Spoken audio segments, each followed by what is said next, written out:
Hello and welcome to another episode of the Gold Country Media Sports Jam. I'm Jordan. I'm Aaron. I'm at. We've had a busy week of sports. The weather kind of cleared up towards the second half of the week. We got a few outdoor sports going on. We had a few indoor sports going on. It was a busy time. How was everyone's weekend, though? Pretty good. I was intending to do a little bit of work on Saturday once I got home, and ended up just watching a ton of basketball. Watch the Warriors, watch the Kings, watch college basketball. So watch Sac State women's team lose, and then yesterday was pretty much a work day. I got a lot of stuff done yesterday.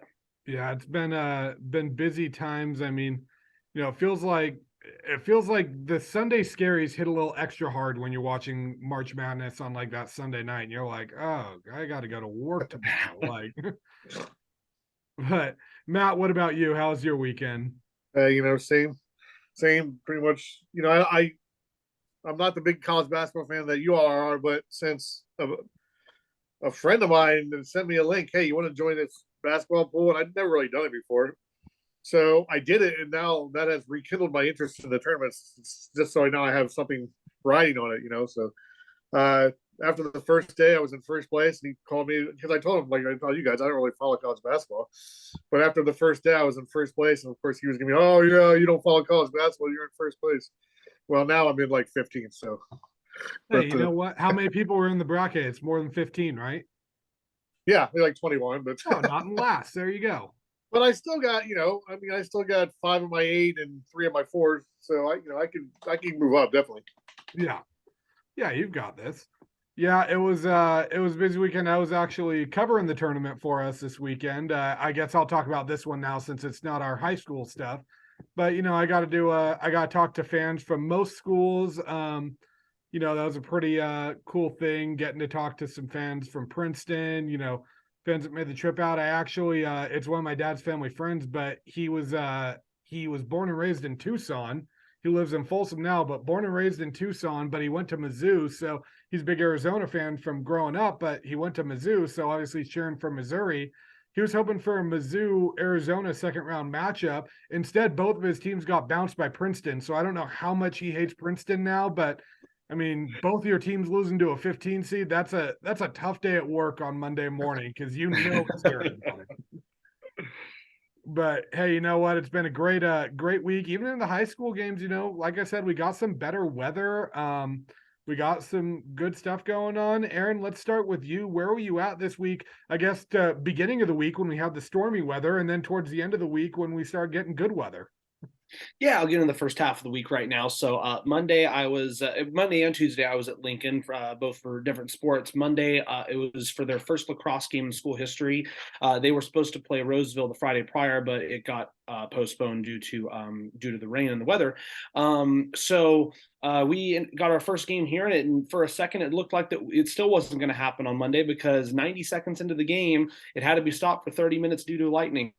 There was lightning they determined within 5 miles. The referees, and of course, holding metal out there on the field isn't exactly the greatest thing when there's a lightning storm. So 30-minute delay.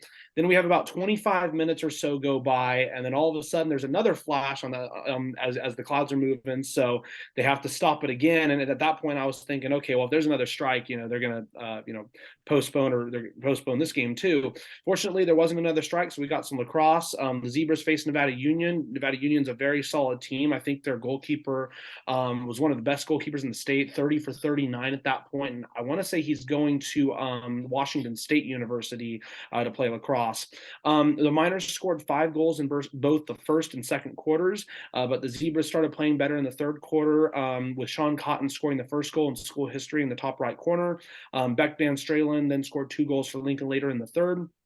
The final score was 18-3, but they definitely learned a lot and went on to score 4 goals in a 15-4 loss to Christian Brothers on Wednesday. So exciting to see lacrosse kind of get going in Lincoln.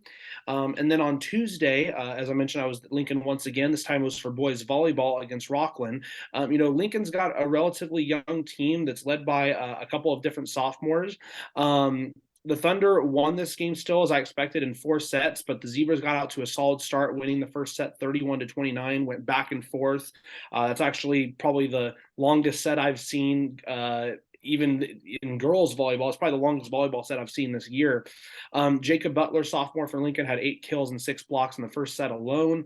Rockland went on to win 3 straight, 25-22, 25-20, and 25-16. Cale Irby for Rockland totaled 11 kills, while Christopher Gunter had 9. The Thunder went on to beat West Park in 5 sets on Thursday. All right, impressive. Yeah, the Lightning with the lacrosse. I got to ask, how are they determining it when they like saw the strike? Were they doing the like 1 Mississippi, 2 Mississippi till they heard the thunder? Like, is that the official method? Well, I think they were just seeing the strike out in the distance. They determined it's within 5 miles, and the way the clouds were moving was from south to north. So we had a strike on the far side on the corner from where I was standing on the home side, and then on the other corner 25 minutes later.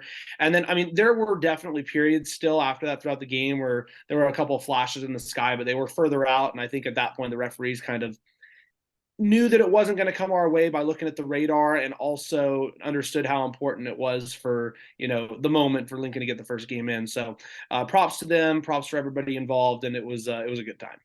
All right, I like it. Matt, what about you? Where were you at to start the week? Lots of lacrosse.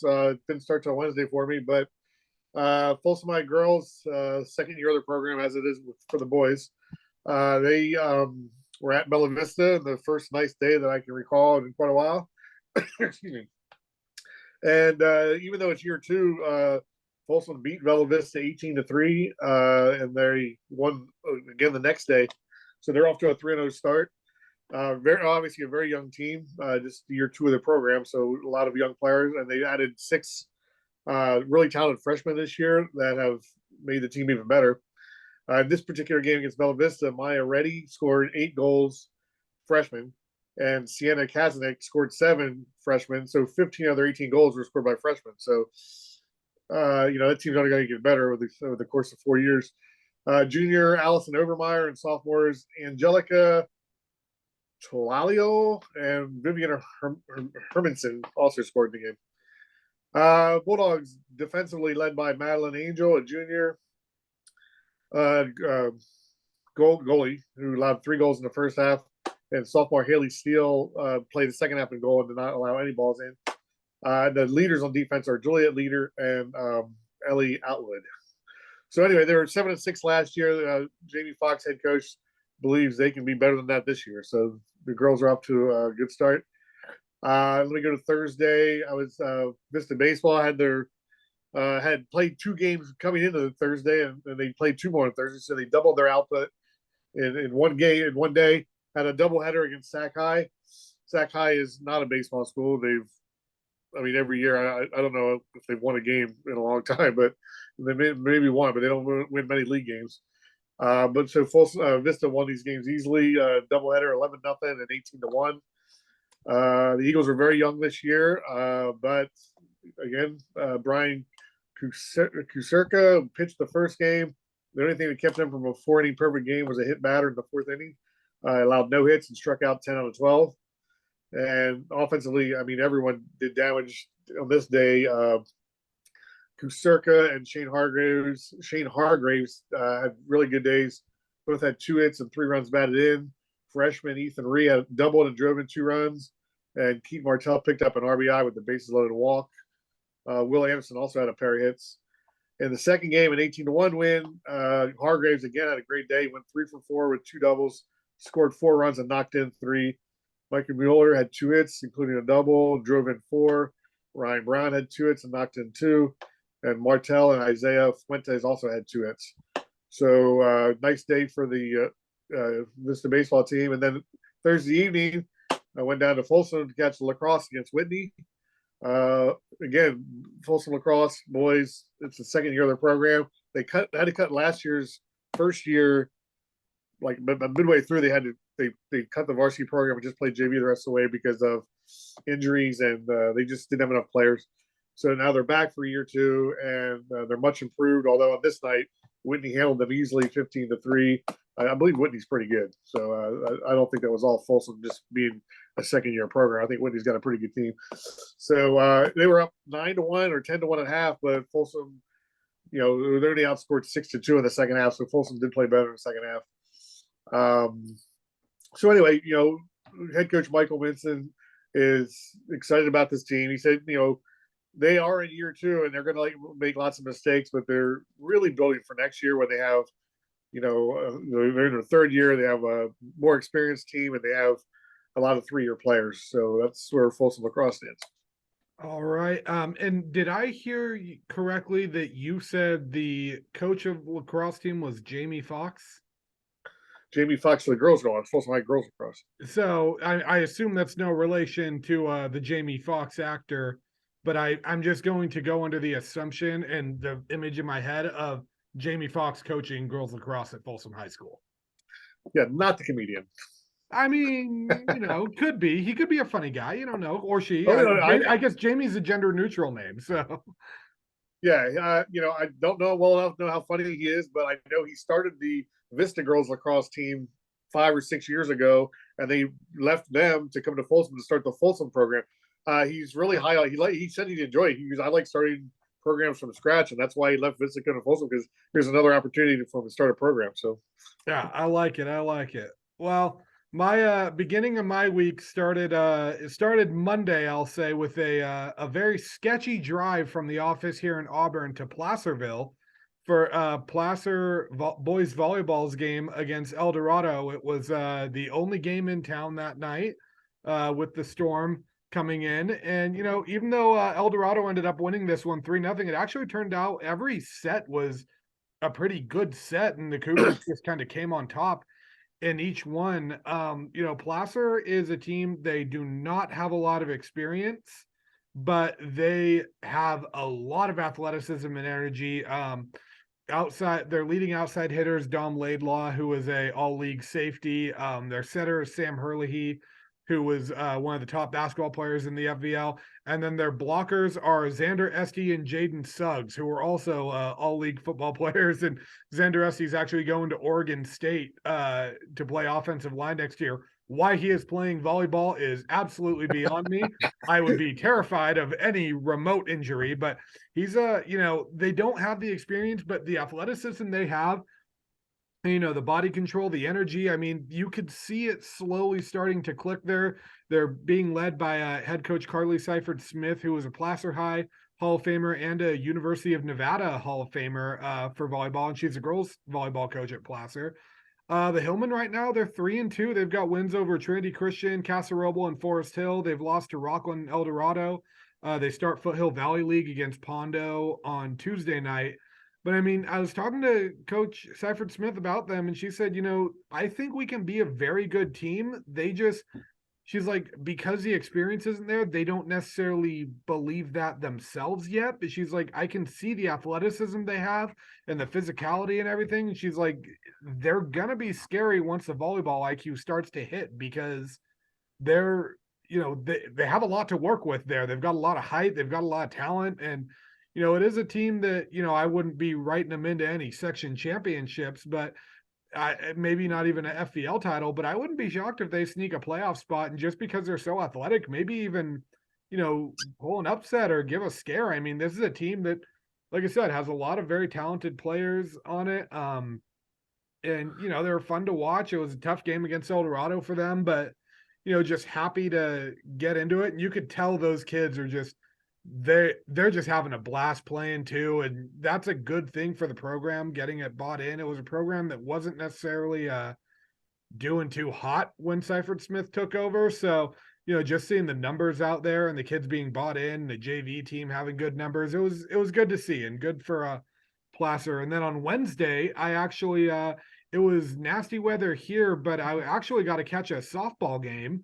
The groundskeeper at Marysville High School is also one of the assistant softball coaches. So he spent all day Tuesday and Wednesday prepping their softball field for a game against Bear River on Wednesday. It was Bear River's season opener. And that basically your season opener, it's like, hey, how's this? You have 3 weeks of cancellations. You're opening up your season and you're playing against the defending league champs on the road. So it's your league opener and your season opener. And, it's been a long off season for Bear River. After a 4-1 start to PVL play, they lost 5 straight to end the season and get bounced from the playoffs too, because the loss in the last day of the regular season, eliminated them from playoffs. This is a team that's returning 7 starters from last year, and they finally got to take the field in this game. I talked to the coach before the game, and he said, it's just healthy for the girls to get back out there and, touch some grass really, and, just get the sun coming out, that weird yellow thing in the sky that was giving off heat. It was crazy. And Bear River came out pretty solid. Marysville held the lead for the majority of the game, but Bear River actually ended up taking a 5-4 lead pretty late in the game, and they had Marysville down to their final 4 outs. But Marysville just, the Indians started playing well, and they got a little rally going, and ended up taking a 6-5 lead and shutting the door for a 6-5 win. Bear River pitcher Taryn Cleek, she was solid. She had a rough first 2 innings, but then she really settled in. She struck out 7 in the game, and she had, I think, twice she stranded the Indians with the bases loaded. So even though she was getting into jams, she was cleaning it up. The Bruins did have a few base running miscues that really kind of were the costly things. I think there was probably 3 or 4, but hey, that's the difference of, making me do math. I think it's 60 feet for softball. And, that's 180 to 240 feet right there. That's one trip around the bases. That kind of, that's worth 1 run. And when those miscues were happening between second and third and whatnot, I mean, that was the difference between winning and losing there with that. But, I talked to Coach Vince Naraki, and he said, we had 5 or 6 girls that were in basketball, so they haven't even gotten to see practice on the field yet because it's been storming since our basketball season ended. So it's yeah, there were some miscues on the base pass, but it's it was game 1. That's stuff that's going to be fixed, and we can fix it. Sarah Desart had a solid game for the Bruins. She drove in 2 runs. And second baseman Greta Barrio was a perfect 4 for 4. Caitlin Davis from Marysville drove in 2 runs and earned the win pitching. She went 5 1/3 innings.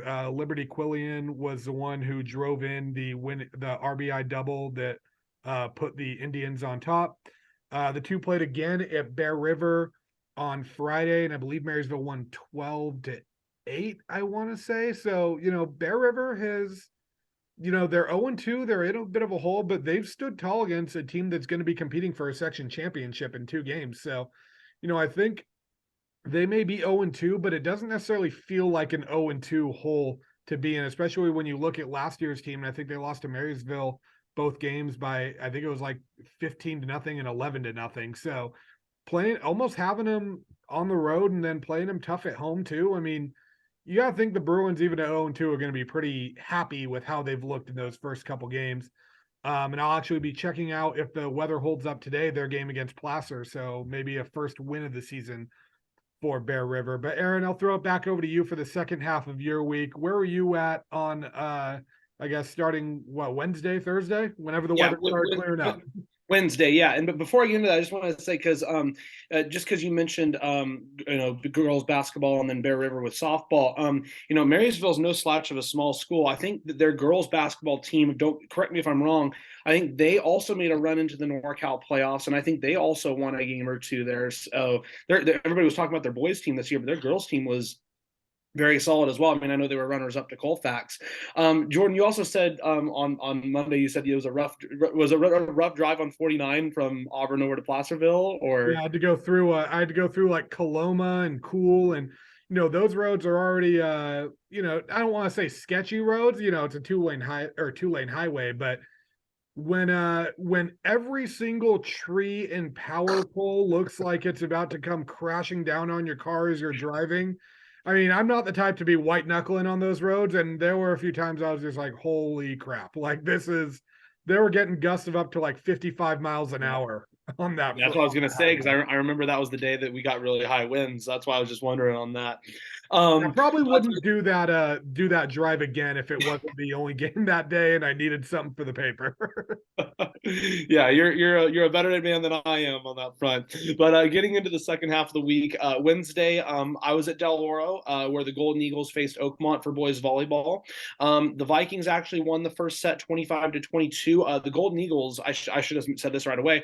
Golden Eagles are actually ranked 7th in the section right now, and there's a few teams in our area that are ranked in the top 10. I want to say Wood Creek is 5th and Whitney is 2nd. So definitely some teams to keep eyes on. I know Jesuit is leading the section right now and actually just beat Whitney the other night. But yeah, Del Oro is right up there. They're a very solid team too. So after the Vikings won the first set 25-22, the Eagles won 3 straight, 25-18, 25-13, and 25-19. The Vikings were led by Ian Melvin and George Bouljon in attack with 9 kills each. Harrison Hauser had 4 aces. Golden Eagles are led by Matthew McCool. He had 15 kills in the match, while Zach Winters had 4 kills and 6 blocks. Another thing about Matthew is his twin brother Aiden is on the team. I think he had about 4 kills and 2 blocks in the matchup.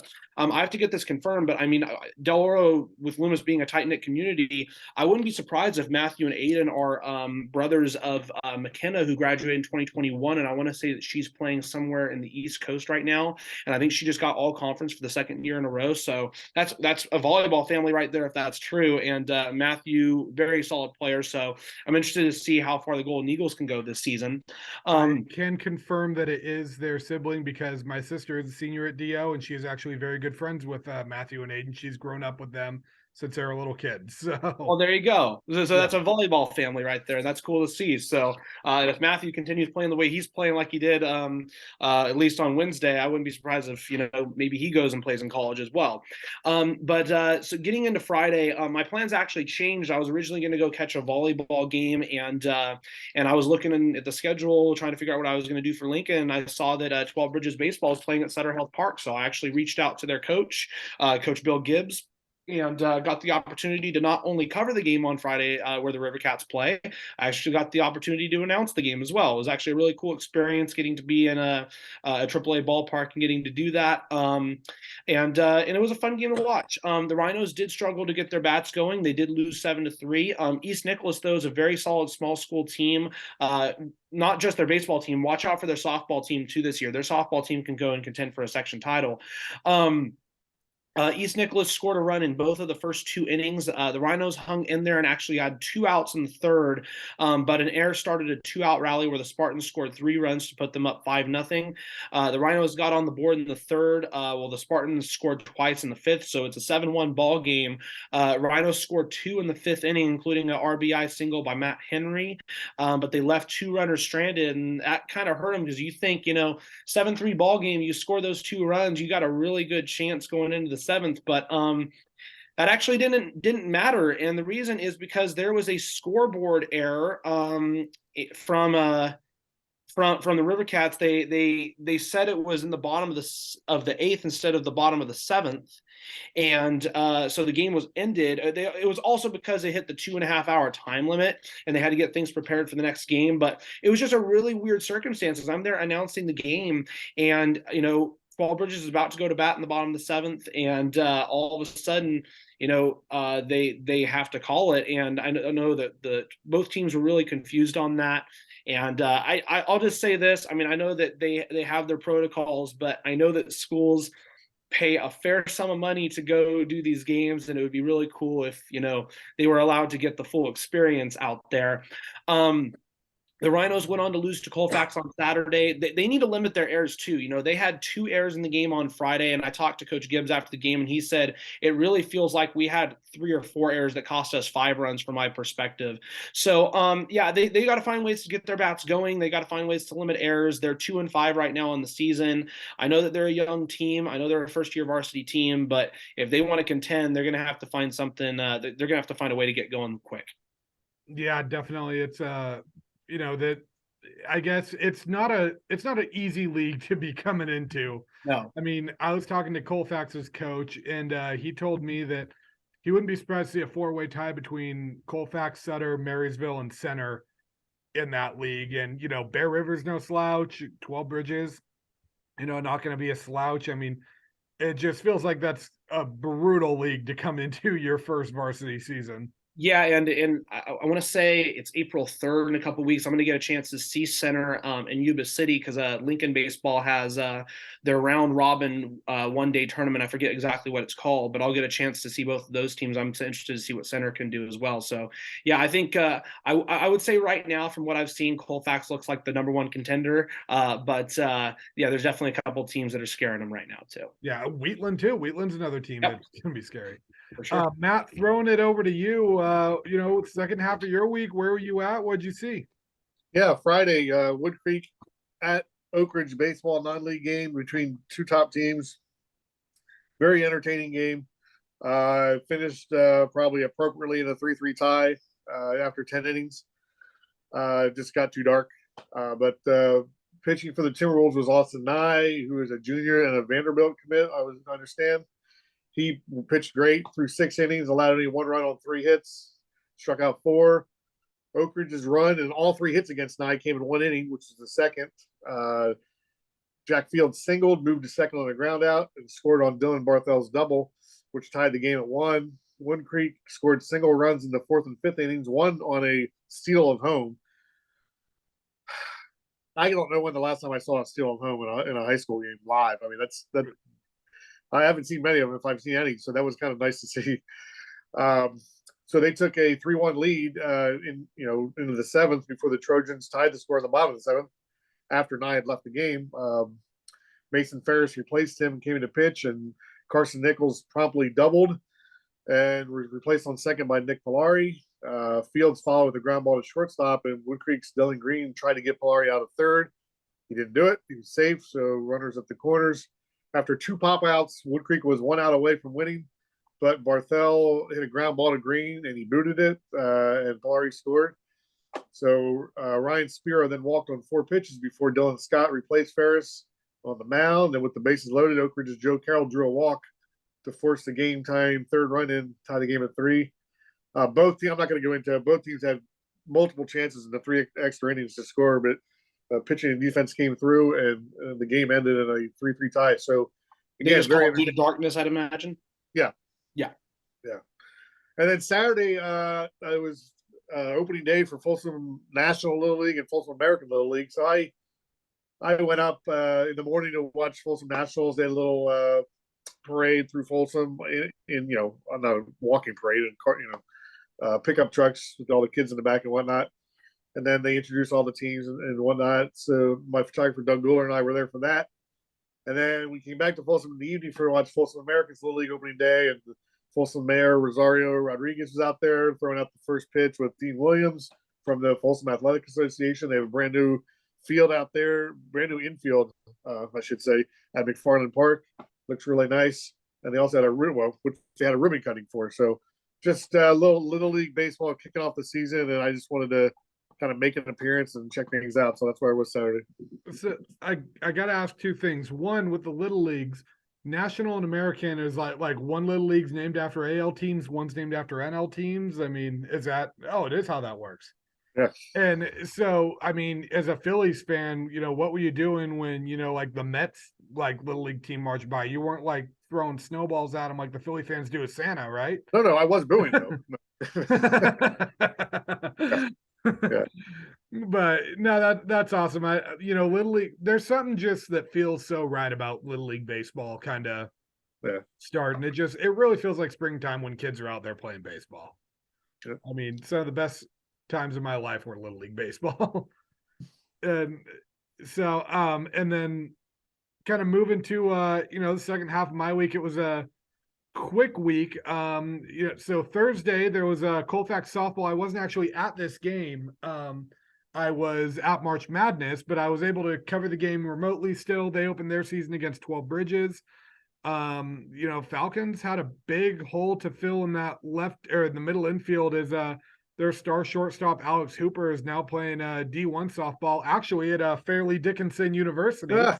So she's probably one of the happier people from Colfax this last week. But the Falcons came in and really made a statement. They ended up beating 12 Bridges 16-6 in 5 innings. I think they were up 16-1 at one point, and then 12 Bridges kind of got some runs back late. Sophia Chavez drove home 6 runs for the Falcons. She went 2 for 3 on the afternoon with 2 doubles.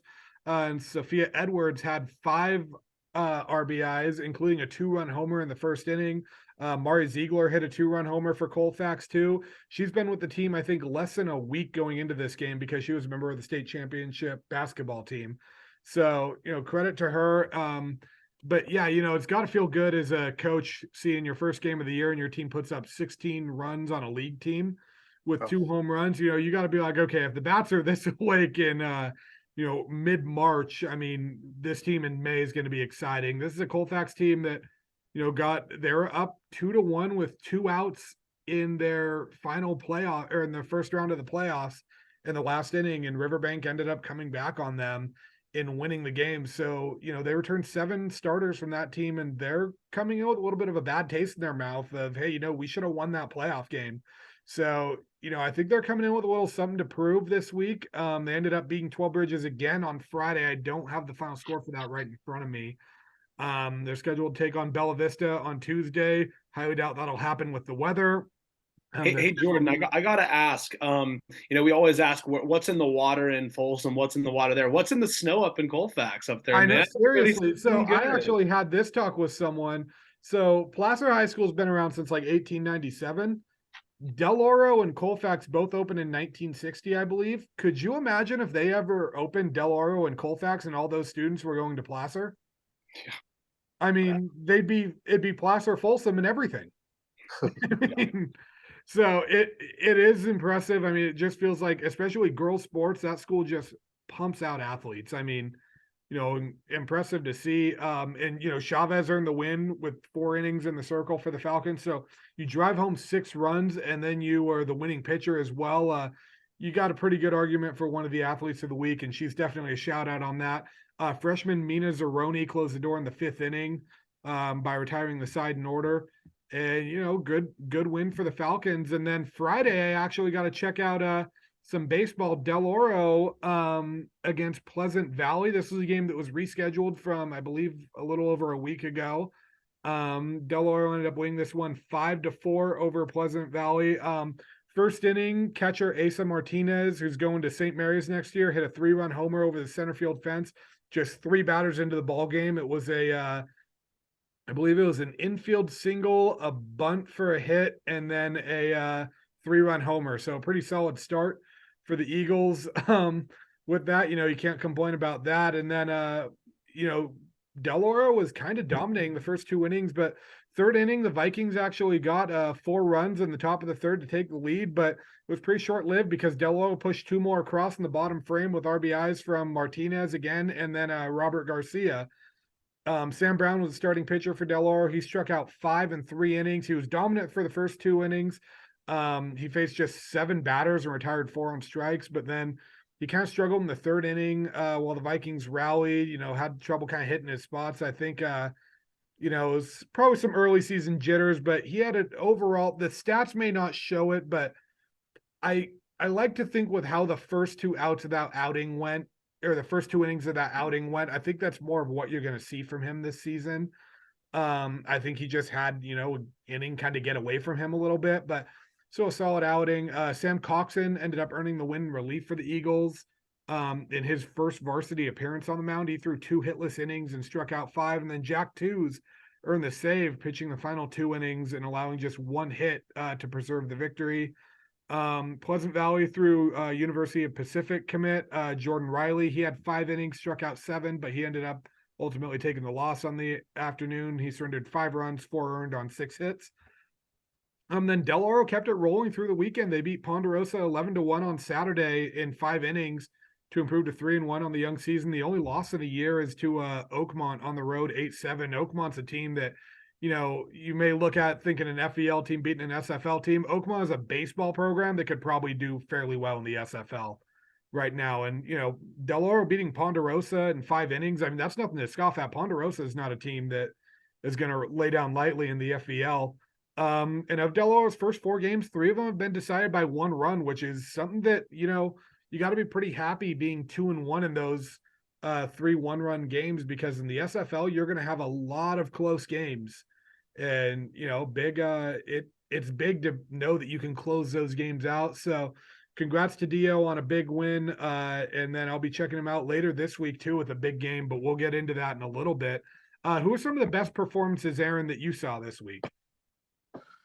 Yeah, so over in Lincoln, for boys volleyball, 12 Bridges is off to a 4-2 start this season. They're actually in a bit of a modified league, just because I don't think everybody in the PVL actually has a boys volleyball team. So they're with Bear River, Vanden, Vacaville Christian, and a few others. But yeah, 4-2 start, their first varsity season, led by Elijah Knoll, 16 kills, an ace, and 28 digs, and a 5-set win over Bear River on Thursday. He also was on the soccer team, and he was also on the football team. And they've also, just like Placer, got a couple other guys who are football players on the team as well, such as Whit Cruz, who's the quarterback. And then yeah, they're looking pretty good right now. So Elijah Knoll's my athlete of the week for Lincoln. Others, Wyatt Flannery, who's a freshman for that team. He also had 16 kills in that match. And then over in Lincoln, or Lincoln High, Autumn Lamontagne. I'm going to mispronounce this name, and I will get it eventually. I think it's Autumn Lamontagne. First in the 100-meter hurdles and second in the 300-meter hurdles at the Zebra Invitational, the third annual Zebra Invitational. That was on Saturday. And then for South Placer, my athlete of the week is actually going to be from Oakmont, and it's going to be Kurt Martin. He's a senior pitcher, probably their ace on that staff. He had 7 strikeouts and an 11-3 win over the defending Division II section champion Granite Bay Grizzlies on Friday. And I know Oakmont's 5-2. They're off to a solid start. I think they play Whitney later this week, so that'll be a game I'm interested to see kind of what happens. So Oakmont's off to a solid start. All right, impressive. Matt, what about you? Who are some of the best athletes you saw? Well, Folsom High's volleyball team is off to a good start. They're 7-3. They did not have a particularly good week last week, however, losing to Jesuit on Tuesday and Ponderosa on Thursday, the last year's Division I and Division II champions. So good competition there. But one of their key players is senior Merck Ubag. I don't know exactly how tall he is. I'm going to go out and limb 5'8" max. I could be wrong, but this guy can jump out of the gym. He can play probably almost every position on the court. 4-year varsity player. He sets for the Bulldogs. When he's not setting, he hits outside for the Bulldogs. He's being recruited as a libero by colleges. And here's his stats. He's 3rd in the team in kills, 2nd in aces, 5th in blocks, 4th in digs, and 2nd in assists. The only category he's not in is serve receive, and that's because he's the setter. So, I mean, he does it all for the Bulldogs, and they're looking to have, quite possibly their best year ever. So that's my athlete of the week.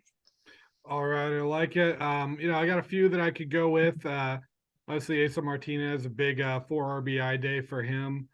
Cohen Meyer, too. I know I shouted him out last week, but the guy is 7 for 14 with 3 home runs and 6 RBIs in his first 4 games of the season for Placer. So Sac State's going to get a pretty solid commit with him. But I got to give it to I think I got to give the nod to Mari Ziegler. Hitting a 2-run home run when you've been with the softball team less than a week and you still had standing snow on your field through the weekend. I mean, you haven't even gotten to see the field yet and you're hitting 2-run homers in the season opener.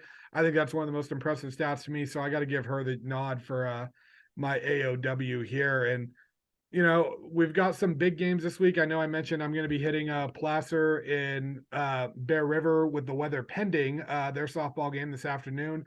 Then tonight again, weather pending, but I think it's going to go on Del Oro and Bella Vista lacrosse. So my first lacrosse game of the year, checking that out. Tuesday, I'm still up in the air, so keep your eyes peeled for where I'm going to be with that. And then I know Thursday I've got a doubleheader with baseball. I'm going to hit Colfax and Center, the first game of their doubleheader at 1:00 at Center High School. And then I'm going to make my way up to James Field up in Auburn, where Placer and Del Oro are going to be playing baseball Thursday night, rekindling a great rivalry there. But like I said, other games of the week, kind of keep your eyes peeled of where I'm going to be at because I haven't fully decided yet. Aaron, throwing over to you, where are you going to be out this week? Yeah, so today I'll be checking out the first swim action of the year. I'm going to McBean Park in Lincoln, where Lincoln High's swim team is facing Nevada Union. Max Leftwich, senior for Lincoln, recently qualified in the 200 IM and the 100 breaststroke. I'm interested to see if he can qualify in some other events or if any other swimmers can qualify, such as Hannah Cockcroft on the girls' side. I wanted to shout out too, and I have it right here. 12 Bridges, they have a team this year. They have 18 swimmers with 16 girls and 2 boys. They have a meet against Marysville next week, and then a home meet against Colfax on the 30th. Jessica Carter has qualified in the 200 IM and the 100 butterfly so far. So shout out to 12 Bridges on that front. Tuesday, kind of up in the air for me as well. My goal, if it doesn't rain a ton, is to try to get over to Sierra College to watch some baseball and some tennis. Their softball game got moved to today because they're worried about the weather. If it doesn't rain too hard, then I'm going to go try to catch some baseball and tennis over there. But I am taking the night off because it's my friend's 25th birthday and I'm going to go out and have some dinner with him. So that's my Tuesday. Wednesday, also up in the air. I don't really have anything as of yet. I'm going to have to reach out to some other swim coaches from the area because I definitely want to get some swim coverage in next week for Rockland, Roseville area. But I'm also going to be checking out some lacrosse over this next week. On Thursday, I'm going to check out girls lacrosse, Whitney at Granite Bay at 7 o'clock. And then Friday, I'm going to check out Roseville and Oakmont boys lacrosse at 7 o'clock. So see some lacrosse games over the next week. All right. I like it. Matt, how about you? Where are you going to be this week? Yeah, tonight Oak Ridge softball plays Granite Bay. Both teams are 4-1, and right after that, I'm going to walk over to the football field or lacrosse field to watch Oak Ridge boys host Vista Del Lago, which should be a pretty entertaining match. So that's tight. And Wednesday, if it's, I don't know how the fields are going to be after Tuesday. It looks like a lot of rain's coming, but Wednesday, if Folsom High has a softball game, they're going to be playing host to Rockland. I'll go to that. If not, then Vista Girls Lacrosse plays Bella Vista on the road Wednesday night. I'll go there. Thursday, if Folsom doesn't play Wednesday, I'll catch their game Thursday at home against El Oro. And then Friday, Folsom Volleyball travels right across town to Vista to play Vista. So I'll probably watch that. And if the Vista Girls Lacrosse game is still going on after that against Rio Americano, I might walk up the hill and check that out. All right. Hey, a big week coming up for us again. And, hopefully looking at the weather app, it's not ideal after today, but looks like just, a couple of days of rain. Then maybe Thursday we get a few days of sunshine. Hopefully we can get It has been a struggle. It has been. I mean, this is the first time I was coming into work today. I was like, man, I'm going to have a small sports section this week. I mean, it's been tough getting some of these games in, but hopefully it looks like this week is kind of Tuesday, Wednesday is the last little bit of it. And then it's just going to be our normal spring of, a day or two of rain, but mostly sunshine. That's fingers crossed for that. Like Lincoln baseball's only played one game. I mean, I know you were talking about some softball teams that have only played one game. I was actually Lincoln's co-head softball coach Donna Toff was joking with me at the volleyball game I covered last week. She said, "Are you going to be coming out to our softball game in May?" And I'm like, well, who are you playing? What are you playing? And she's like, "I don't know. It's probably going to get rained out." So I mean, that just tells you the mentality of where some people are at right now. It's just I know a lot of coaches are frustrated out there. We're frustrated with you. We want to be out there and covering some games, and unfortunately, we can't do it. But the only thing I'll add, and I'm sorry, I know I kind of interrupted you, Jordan, but I wanted to add. Good. I know one of our colleagues, Jim Linzow, was at the Whitney De La Salle game on Saturday, and Whitney was able to get a big game in before this rain comes in next week. I know they're supposed to play at Sutter Health Park against Ponderosa on Thursday, but they got a huge win over De La Salle 6-5. So they only loss they have is to Franklin, who's also going to be contending for a section title. Just wanted to shout out Whitney baseball. That's a huge win over one of the best programs in all of Northern California, and to take them down at home in a game on the weekend, big props to them. Yeah, definitely. That's a big one for them. And yeah, I think that's going to just about do it for this week's episode of the Sports Jam. Before we get going, does anyone have anything they want to add? Go Princeton. Go what? Go Princeton. Yeah, I think everyone's Princeton fans at this point, right? I actually have to buy a Princeton shirt because I tweeted out and said Princeton makes Sweet 16. I'm buying a Princeton shirt. So I'm going to be scouring eBay or something for a Princeton t-shirt, I guess. Well, I'll tell you what, if you buy one, I'll put a little bit on. I'll say if they win this next game and make the Elite Eight, I will join you. All right. Matt, what about you? Are you going to go Final Four Princeton shirt? Are we all going to be wearing Princeton? I was just going to say, don't go making the mistake. Oh, I'll walk to Princeton if they make the Final Four, because that could be a long walk. Well, we can still record the show while you're walking. I mean, you can get Zoom on the phone, so we'll figure it out. But thank you guys for tuning in to the Sports Jam. I've been Jordan. I've been Aaron. I'm Matt. We will see you next time.